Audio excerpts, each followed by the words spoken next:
And today I'm going to try and fit that repair panel on the bottom of the wing. I've actually previously had to cut a big chunk off. The only thing I have noticed is that these swage lines are out.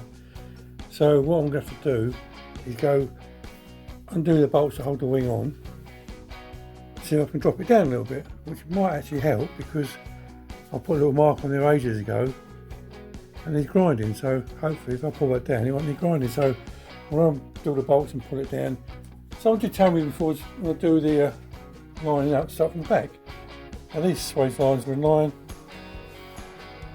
these are in line, the door's got to be pulled out a little bit, dressed up a little bit, and this one's dropped. So today's project, well today's aim, is to get the swage lines in line first before I start on the bottom.